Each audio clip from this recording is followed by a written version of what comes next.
ఓం గం గణపతే నమః. మాఘపురాణము 27వ అధ్యాయము.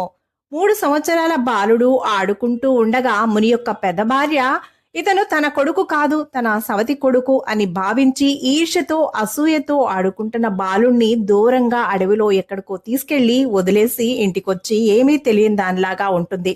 భర్త అడిగినా కూడా తనకేమీ తెలీదు అని అబద్ధం చెప్తుంది. తర్వాత ఆ చిన్న బాలుడు అడవిలో ఏం చేశాడు, ఎక్కడికి వెళ్ళాడు, ఏమైనా క్రూర మృగాల బారిన పడి చనిపోయాడా అని ఎన్నో ఆసక్తికర విశేషాలు ఈ అధ్యాయంలో ఉండబోతున్నాయి. వీడియో చివరిదాకా చూడండి, ఎంతో ఇంట్రెస్టింగ్ గా ఉంటుంది. లైక్ చేయండి, షేర్ చేయండి. ఛానల్ని సబ్స్క్రైబ్ చేసుకోకపోతే సబ్స్క్రైబ్ చేసుకుని బెల్ని టచ్ చేసి ఆల్ అనే ఆప్షన్లో పెట్టుకోండి. మారుతి తెలుగు మోటివేషనల్ ఛానల్ అని నాది ఇంకో ఛానల్ ఉంది, దాని లింక్ కూడా డిస్క్రిప్షన్లో ఇస్తాను. దాన్ని కూడా సబ్స్క్రైబ్ చేసుకుని సపోర్ట్ చేయండి. దానిలో మోటివేషనల్ వీడియోస్ వస్తాయి. Welcome back to Anu devotional voice. నేను మీ అను. విధి ఎంత విచిత్రమైనదో చూసితిరా. పాప మా బాలుని జాతకం ఏమిటో గాని కన్న తల్లి క్రూర మృగము బారిన పడి కన్ను మూసింది. ఇప్పుడు పెంపుడు తల్లి అడవిలో పడవేసిపోయింది. పాప మా బాలునికింకా దిక్కెవ్వరు? దీనుల్ని కాపాడుటకు దేవుడే ఉన్నాడు అన్నట్లు ఆ శ్రీహరియే ఇతన్ని సంరక్షించాలి. నా అన్నవాళ్లు కనపడక ఆ నిర్జన వన ప్రదేశంలో ఆ బాలుడు ఏడ్చి ఒక తులసి మొక్క సన్నిధిలో నిద్రాదేవి ఒడిలోనికి జారుకున్నాడు. ఆ తులసి మొక్కపై చేయి వేసి పడుకున్నాడేమో. ఆ తులసి మాత అతన్ని కరుణించింది. ఆ రాత్రి అతనికేమాత్రం అపాయం జరగలేదు. ప్రొద్దున్నే లేచిన ఆ బాలునికి ఏం చేయడానికి పాలుపోలేదు. పైగా నిర్జన ప్రదేశం, ఒంటరిగా ఉన్నాడేమో భయం వేసింది. చుట్టూ చూశాడు. తన వారెవరూ కనపడపోయేసరికి అతనికి ఏడ్పు వచ్చింది. బిగ్గరగా ఏడ్చేశాడు. ఆ రోజు పక్షులే ఆ బాలునికి ఆహారాన్ని అందించాయి.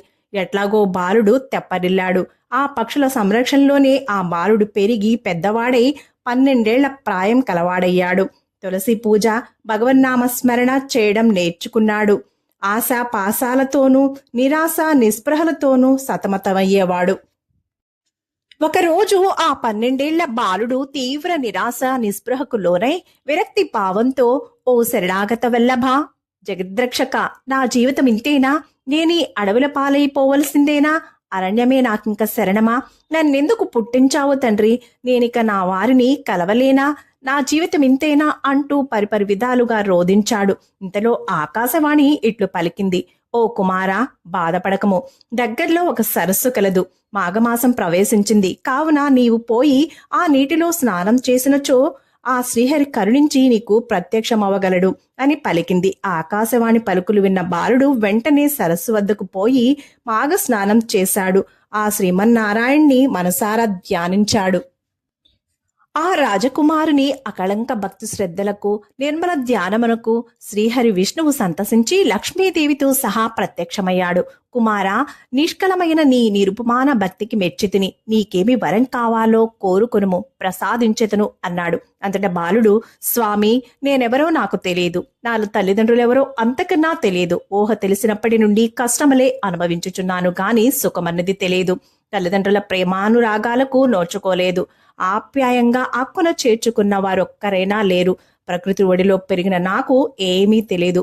భగవంతుని భక్తితో భజించడం తప్ప మరొకటి తెలియదు. కావున మీ పాద సన్నిధిని నన్ను బ్రతుకనియండి. మీ సాన్నిధ్యము తప్ప నాకు మరేమీ వలదు తండ్రి అని ప్రార్థించాడు. అపార కరుణా సముద్రుడు, దయాతరంగుడైన శ్రీమన్నారాయణ బాలకుని పలుకులు విని పరవశించి, ఓయి రాకుమారా, రాచబిడ్డకు నిరాశ పనికిరాదు. నీకింకనూ భూలోకములో ధర్మయుక్తముగా పరిపాలన చేయవలసి ఉన్నది. ఈ తండ్రి రాజ్యమునేలే ధర్మ ప్రభువైన సులక్షణుడు. అతడు వృద్ధుడైనాడు. కనిష్ట భార్య మరియు నీ తల్లి యగు నామె ఎక్కడకు పోయినదో తెలియక తల్లడిల్లిపోతున్నాడు. పుట్టిన బిడ్డ ఏమయ్యాడోనని పుట్టడు దుఃఖంతో ఉన్నాడు. కావున నీవు నీ తండ్రి వద్దకు పోయి కన్న తండ్రి రుణము తీర్చుకొనుము అంటూ అక్కడకు సమీపంలో తపస్సు చేసుకుంటున్న ఒక మునీశ్వర్ని అప్పగించి భవిష్యత్ కార్యమును నిర్దేశించాడు.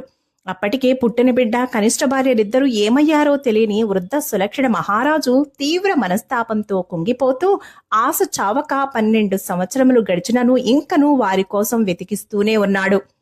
బిడ్డ మీద బెంగతో రాజకార్యములను విస్మరించాడు. ఆ సమయంలో మునీశ్వరుని వెంట 12 సంవత్సరాల రాకుమారుడు వెళ్ళాడు. ఆ ముని బాలుని వృత్తాంతమంతా రాజుకు విన్నవించాడు.